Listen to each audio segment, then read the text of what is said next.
Tikman po natin siya kung manyaman. Yun o. Sarap. Ito yung manok natin na iluluto. Ayan. Nabili ko yan sa Carrefour. Tapos, ito naman yung ilalagay ko. Ano to? Papaya. Wala akong makita ng sayote. Kaya papaya na lang yan. Ng tinola. Ayan.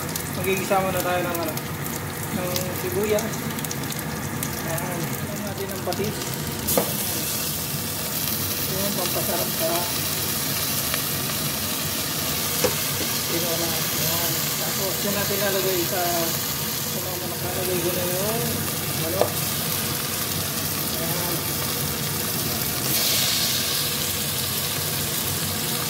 Yung manok na ito nabili ko lang sa may Carrefour.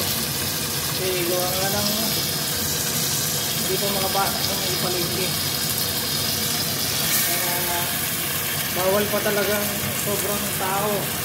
Hindi nila marami nagpapapasok din. Kaya doon na lang ako bumili.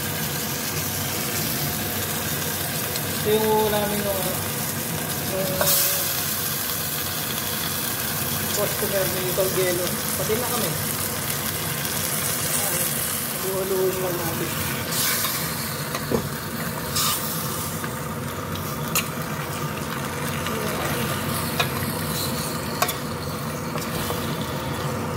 Pampasarap yung yung patis.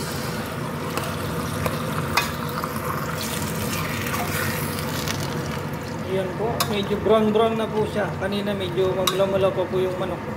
So ngayon po medyo brown na po siya. Malapit na siyang maluto. Tapos lalagyan na po natin ng mga ingredients. Lalagay ko na po yung luya. Yan. Para po hindi po malansa yung tinola natin, iglagay po kayo ng luya.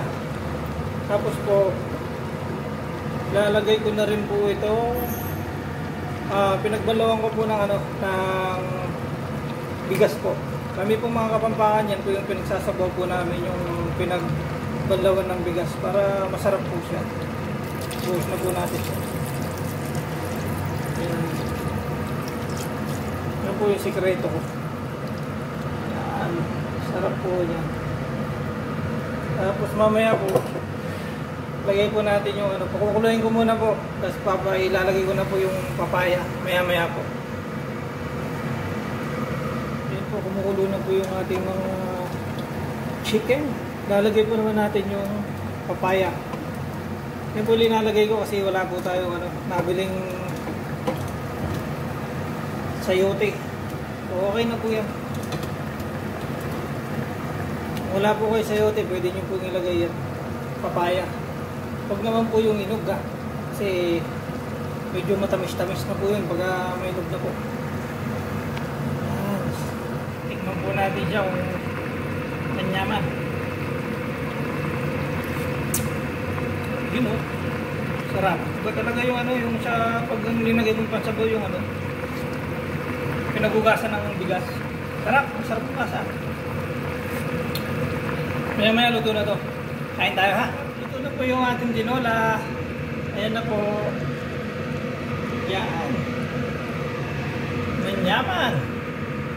So, salamat po lagi po sa pagsuporta nyo po sa akin. Sana po ay nagustuhan nyo po itong pagluto ko ng tinola.